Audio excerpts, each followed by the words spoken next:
Welcome to today's session. Today we're going to be talking about how to get out of the deadlock with your spouse, because if you think your child has an addiction, you're in one. And so we want to address that today. Have you ever seen a family come to us that wasn't in a deadlock? Never, ever. Mm-mm. I've seen well, maybe, yeah. one family, but secretly they were both dying inside. And so after it got better, it really fell apart then. It was kind of strange. Fell apart after the fact. That's sad. I know. Yeah, I've been in it. Yeah. That's common. So let's start off by talking about why that happens, how to recognize when it happens to you, and then we'll go into more about what to do about it. Okay. So the reason why that typically takes place is because it's really what I would call like a grieving process. Mm-hmm. It's about coming to terms with the fact that this is happening. Yeah. It is on. Even if you don't know what it actually entails, you know that this train is getting off the tracks and you're on the train. For sure. And so immediately, anytime you have something that serious happening to a kid, then the two people are going to usually have two very, very different ways of dealing about it. And because both of those people feel like it's a life and death situation sometimes, their thoughts and feelings and opinions about it are really strong, you know. Because it's coming from fear, even if it's a different way of looking at it. Everyone is terrified of what is happening, how's our family changing, what's going to happen to our child, what's going to happen to everything we treasure.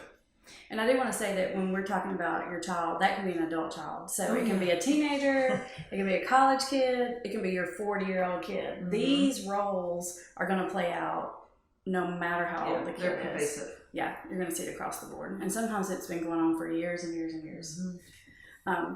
So there's three typical roles that we see here in the office a lot. And you can have any combination of any two of these put together. You know, sometimes I'll tell single parents that they're lucky. I know, because it's easier for single parents to deal with this. It is. We actually have one in the family group right now. She was like, "I'm just glad I'm not married," and everyone else just looks at her like, "Thanks." Yeah, because there's the three roles, and most of the time, the three roles are angry, the placater, or the one in denial. But sometimes the angry person usually stays in the angry role. Mm-hmm. But the other two can switch back and forth a little bit or move from one to the other. But the angry person rarely changes until the other person changes with them. Right. So if there's two parents involved in a situation, and whether they're biological parents or you have a parent and a step-parent, that's a tough one too. A parent and a step-parent is really kind of complicated. And occasionally you might have a single parent and then a grandparent or somebody else that's involved, and that would make up the two elements or pieces. So there are three main roles that we typically see in parents of addicted children. There's the angry parent, and we'll talk about all the reasons why this person's angry. There's the placating parent. And then there's the denial parent or minimizing parent. And this makes the other ones feel like they're crazy. Yes, exactly. This is the one that's always like, it's a phase, they're teenagers. I did it when I was young. What's wrong with you? Mm. So it's like, our boys will be boys, or, you know, they're in college. Everybody does that in college. So they're kind of always minimizing the problem. Or if you're talking about someone with an adult child, it could be you're crazy because they're at work. The problem can't be anything like you think it is. They're functioning fine. Mm-hmm. So it can be whether you're talking about a high school kid, a college kid, or even a 30 or 40-year-old kid, it's all going to look the same. Right. So in the denial person, let's look at what's underneath the denial.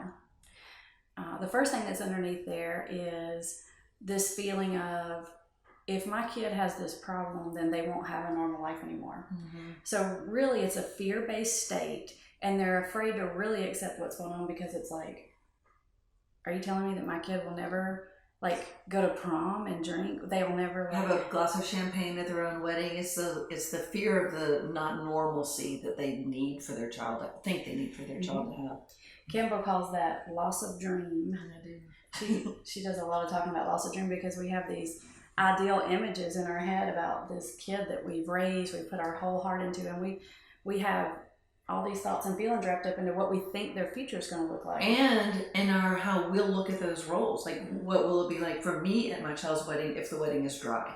Right. That's a big loss of dream for itself as well as projected for the child. Right. Yeah. So that brings up a good point that a lot of times this denial person is scared of the changes that they would have to make if they admitted that this person was an addict or an alcoholic, because they don't want to change their lifestyle. So they're going to keep denying that there's a problem because I don't want to change anything. I don't want to change anything about, or I don't want to change anything about the way how this family functions as I perceive it, or how we're perceived by others, or how will I tell my parents? I hear that a lot. I cannot tell my parents. What am I going to tell my parents? So what do you tell them when they ask you that? I sort of ask just a lot of questions like, how old are your parents? What's their tolerance for this kind of information? And if they're 95 years old with a heart problem, like, well, let's just don't tell them. If they're 60 and they're vitally involved, they're going to have to know. So it just depends. Or sometimes if they know that their parent tends to be really judgmental or super reactive, then it's not going to help the situation. So it really is kind of a case-by-case basis. And so it can also doesn't have to be an all or nothing. You can unveil a little bit of the information without saying, and you stole every bit of sterling that you gave me for my wedding. You have to sort of gauge, but I don't think there's a pat answer for that question. So the thing about denial person is you've got to remember that this is coming from a place of fear. I'm scared that my kid's life won't be the way I imagined or hoped for them. And they're scared about what other people are going to think about their situation, their family. Other people might think it's because of bad parenting or moral flaw or mental illness. Right. And a lot of times they're really scared about having to change their own life. Now, they're not going to really admit that, but that is an underlying thing that they don't want to not have alcohol in their house, or they don't want to make that big life change that they know it would really take if they admit this person is an alcoholic. Or they don't even want to invest in what will be probably very expensive if they really had to look at it. So time-wise and financially, they don't want to do it. Right. A lot of times this person gets caught up in projecting their childhood experiences onto the person. So they can't differentiate their experiences from high school, their college experiences from what's going on with this kid, because they're thinking, I did it, everyone does it, it's not a big deal. And to some degree, they're right. Most people do experiment in college or in high school, but one of the ways that we tell the difference, or we tell families, here's how to know the difference. This child or this adult, sometimes this person, has experienced all these negative consequences and they keep doing it anyway. They're overwhelmingly preoccupied with pursuing whatever it is that they're doing, despite all your saying, please don't, I don't like it, or anything that's happening. They can't, the preoccupation's the difference. Right. Yeah. And sometimes you can't quite see that inside the person, how much they're preoccupied, but you can see it in other behaviors. Like if you say, you can't smoke weed in this house, and the person says, screw you, I'll just leave them. The fact that they would rather smoke weed than have a place to live tells me something. Yeah. If the child is you can't drive our car if you can't pass the drug screen. Right. What kid normally gives up car privileges? Only someone who has a serious problem. If they're in high school or college and they're using so much that they're failing or they've had to drop out, that's different than whatever use or whatever it is that you did in high school or college. So learning to differentiate your childhood from their childhood is very important for this person. Getting out of denial. Right. Let's talk a little bit about placating. This is also fear-based, but this is usually a focus on, it can be a focus on their spouse, who they will now perceive as being the angry one or the overly critical. So they'll focus instead on, my spouse is too mean. She's focused on the curfew or whether he can drive the car or his grades, and she's always shouting and she's always angry, and so I'm going to have to offset that by placating. It's like a tap dancing. It feels like almost just like this, walking on eggshells, trying to keep balance, usually from the spouse who's usually angry. They're trying to keep balance, so they're trying to fix everything all the time. There's a lot of times they're keeping secrets. So the kid will come to the placating and they'll tell them, hey, this happened, or I got a minor in possession, don't tell dad, or vice versa. So a lot of times the placating one is keeping secrets because they're afraid that if the angry one finds out everything that's happened, it's going to blow up. So they're covering. That's why they give the money and they don't tell, things like that. I think they're also, too, maybe a side point, but they're also protecting siblings if there are any, because if everybody's angry, the siblings are going to all, run or hide in their rooms. So the placating one tries to keep the normalcy of the family rhythm. They're basically trying to mediate, which isn't a bad intention. I mean, it's not coming from like a bad place in their heart, but they are definitely enabling the situation. Yep, definitely. They could be keeping secrets from the other spouse, keeping secrets from the rest of the family, calling the teachers, getting them out of trouble, all that kind of stuff. But they're usually doing it somewhat behind the scenes. Yeah, I find it a lot in the families I see in giving of money. Like, don't tell mom, here's $20 for gas. Without asking for the receipt or whatever the mom is like harped on. Right. And so a lot of times, even in session, it'll come out that you did what? I'm like, okay. And then eventually the relationship between this placating parent and the child gets kind of enmeshed and unhealthy, because then they develop their own secret little bond that only the two of them know about this, and they're keeping the secret from everybody else. And the disease of addiction loves that. That's splitting, and it's maybe not intentional, but it will thrive on that because, first of all, there may be confrontation between the parents once it's suspected or found out, and then the disease can go off and do what it's doing, or it thrives in the separation and the secret. Right. And it validates their feeling that the world's mean to them, it's not fair, the other parent just isn't fair about it, or too hard, and that just propagates the victim role that disease loves to be the victim. Self-pity. Gotta be the victim. Addiction loves self-pity. All right, so the third role, and the one we see a lot of times with the moms, but not necessarily, is the angry role. And this is the person who is just knows with every fiber of their being that there is a major problem going on. They may not be able to clearly identify what exactly it is, but they know the train is going off the tracks badly. And I know that they're angry about a lot of things that's going on with the kid or the addiction, but you know what they're angry the most about? They're angry that their spouse won't believe them. And they're angry that they feel like their spouse is undermining them. Because angry is usually married to placating or denial. So they're as angry at the spouse as they are the kid. Yep. Because they feel super invalidating. I honestly can say I've seen two angry parents walk in here simultaneously from the beginning. They'll end up there, but I've not seen it come in here. Or switch back and forth. Yeah, I don't think I've seen it. Yeah. So the other things, besides the spouse and feeling invalidated, that the angry person is angry about is they're angry about the amount of money that's been spent. Yep. Paying for summer school, paying for cars that have been wrecked, paying for DUI insurance, paying neighbors whose Xanax has been stolen, paying for 25 different treatment episodes.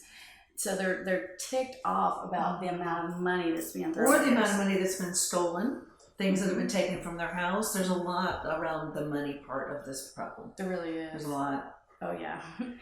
And they're angry that the addict or alcoholic is disrespecting them. They feel like it's purposeful a lot of times. A lot of times this person, they don't really buy necessarily that it's a disease. No, they don't know yet. And so they think it's all personal. He stole my things to hurt me.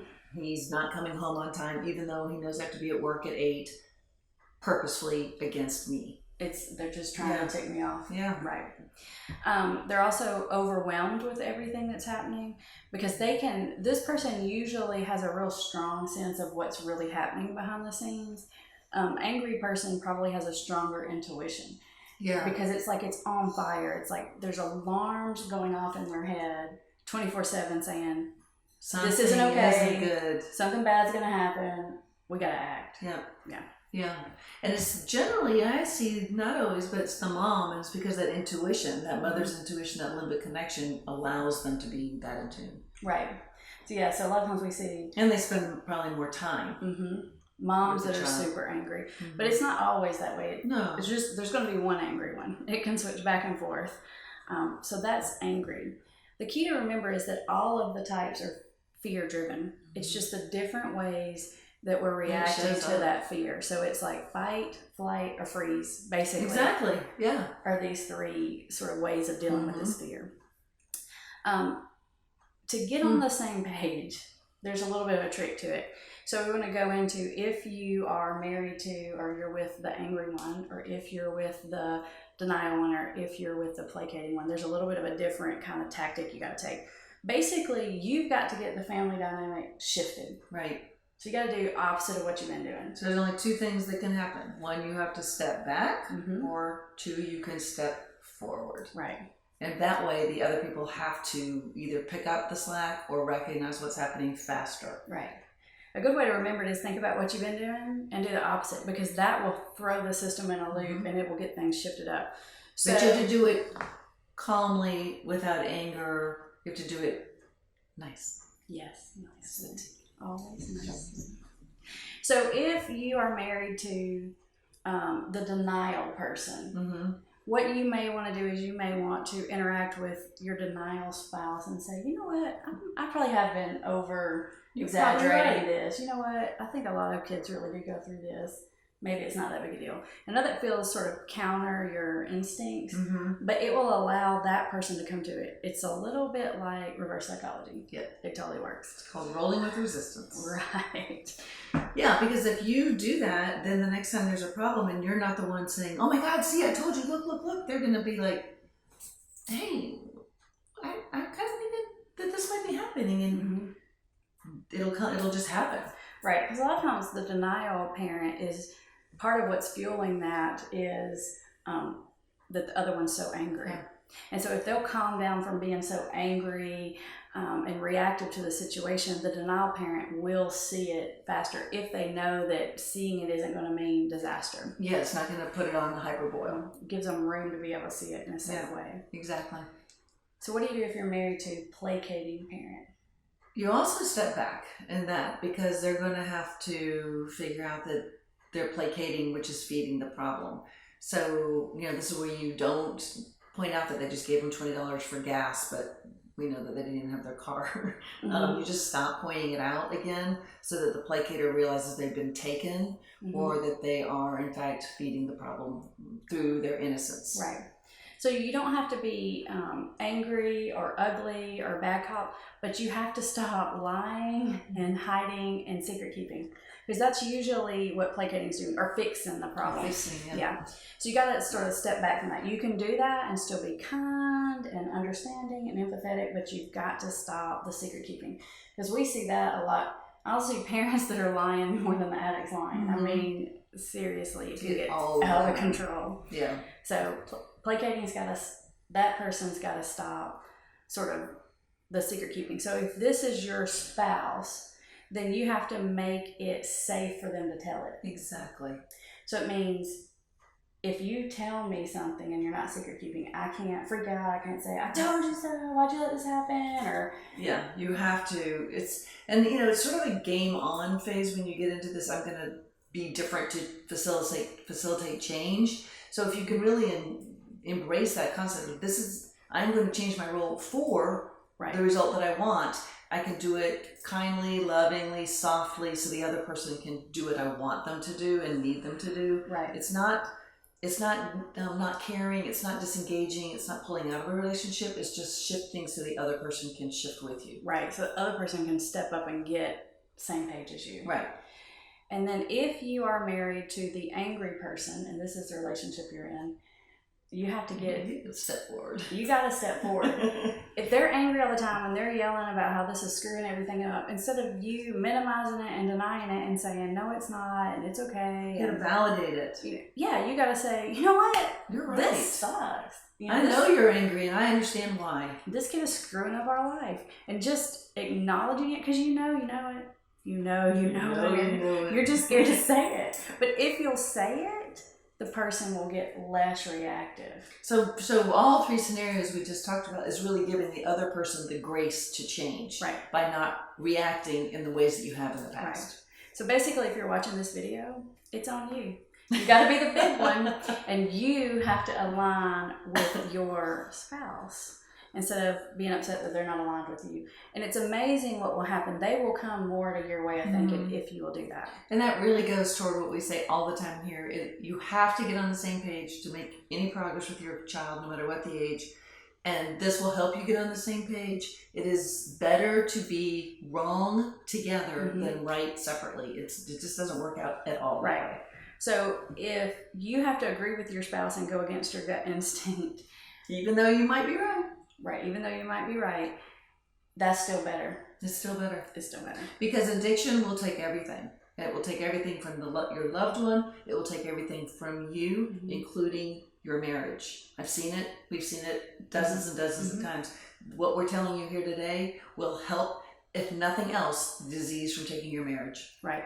And meantime, while all that disagreeing, anger, secret keeping, denying the problem is going on, and the parents are just swirling around a mess, the disease is growing bigger and bigger. It's like a petri dish for addiction. I'm serious, people. Like, your disease, the disease of addiction, needs for this little situation to happen. It needs for there to be turmoil, discontent, and dissatisfaction. And if the dissatisfaction is with your spouse, that's all it needs right there. That is the environment necessary to host this disease in your house. And you'll see it over and over and over and over again. Now, real quick, we want to give you some sort of tips and tricks on the 4 big topics where it really comes to a head. I mean, you may have these problems going on about should they have their Xbox or not, should they have their car or not. Right. And those are difficult, but there are 4 biggies. So the first one is probably the one you'll run into first, is that should we drug test them at home or not? Right. When we see all the things we just talked about playing out with this, because if we do and I'm in denial, then I'm going to have to do something, so I don't want to. Right. So that's the biggie. That's probably going to be the first one you're going to run into. The other 3 are bigger and scarier. Mm-hmm. So the other 3 are money, and that's disagreeing with your spouse about how much money to either put towards treatment or how much money that we're going to give this kid. You know, are we going to bail him out? It's always, the financial thing is huge. Or pay a lawyer or whatever. Right. Which reminds me of the third one, which is what to do if the kid gets arrested. So the jail issue. And then lastly, it's the kicking. Should we kick them out? The whole sort of tough love kind of philosophy. Right. And what will happen. Right. Yeah. So on kicking a kid out, here's my stance on it. I have never, I hate saying never. Yes. I try really hard to hardly ever never tell someone that they need to put their kid out. Because you know what? I'm a parent. And I'm not going to big talk because I don't know what I'll do. I won't say if I get there, when I get there. So I'm not going to tell someone to put their kid out because it's too scary and it has way too much weight of the world on it. Even if you're in agreement that this is the right thing to do, it's I've done it twice, but without saying it or doing it. And let me tell you something. Kicking a kid out isn't going to fix them. That's a myth. And they might not even go. They're going to get worse. Yeah, you might not can get them out. That's a whole different topic. That's another day. I know. So I say never ever put them out until both parents are ready. And you'll know when you're there. If you're ready and you've been ready for 2 years, but your spouse isn't ready, then you got to wait. Because if you put that kid out and something bad happens to them, you will never forgive yourself and you will get a divorce. I mean, it will. Because your spouse will never forgive you. Right. And so when you make that choice to do that together, you have to make the choice of this is what we're going to do. And no matter what, no finger pointing, no blaming. You got to decide we're in this together. This is a united decision we're making. And it's one that I also recommend. We did it with ourselves, and I recommend to all of my clients, is if there are siblings of age enough, like 11, 12 and up, also in the home, make sure they are apprised of the situation and in agreement with it, so that there's no finger pointing or horrific ramifications if something negative is to happen. Right. Everybody's got to walk into that united and prepared. And they will, because eventually everybody gets sick and tired of being sick and tired. Right. But you got to wait.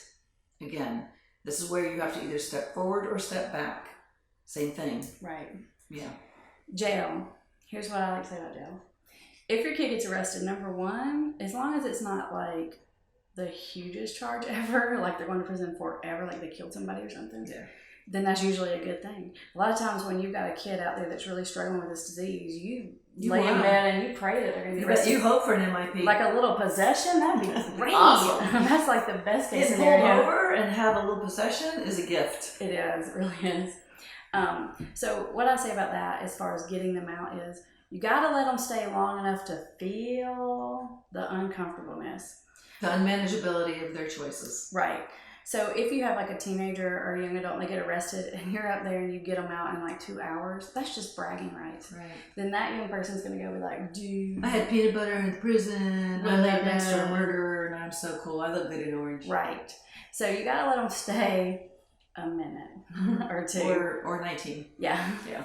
So decide with your spouse how long you can tolerate that, and let them stay long enough to be uncomfortable. Yes. And then you've got them right where you want them now. So say, we will come get you and help you get out of there if you can. Depends on what the charge is. Yeah, I know. If you'll agree to go to treatment. So this is actually a great moment that you can leverage them to do something different. And even if treatment just means counseling or start IOP or something, it doesn't mean they have to go away for 90 days, but just something to get a shift and some change in progress. Right. This is a good moment where you can leverage something good to happen. Okay. Yeah. And then as far as money, the thing I will tell you about money, there's no hard black or white rule here other than you're not going to make or break this disease with $5, $10, $20, $50. Okay. So if you've made the decision, we're going to put this kid out or something, and then the kid wants some money to eat, and the one parent wants to give it to them, and the other parent's like, no, they have to hit bottom. You know what? Buying them McDonald's today isn't going to make or break it. And if you need to feed your kid, like maybe you've let them suffer, but you just can't live if they don't eat, then feed them. I don't care, feed them. Right. Or cell phone is a big one. I always encourage them to leave the cell phone because, first of all, when the kid gets the realization my life is unmanageable, you sure as thunder want to be able to call you and say, I'm ready for treatment. Right. If they can't, then you can't.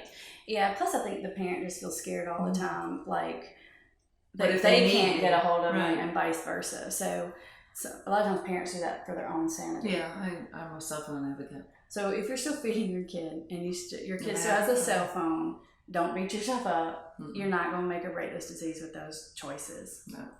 All right. I hope this helps. Yeah, me too. It's a lot of work involved in it. It's not nearly as easy as we're making it out. But the point is, get on the same page. And be patient because it isn't easy. Amber just said it could take weeks or months or even longer for this to happen. And, as long as you're not in a horrible safety situation, you just have to let that process play out like it needs to. Yeah. All right. Thanks a bunch.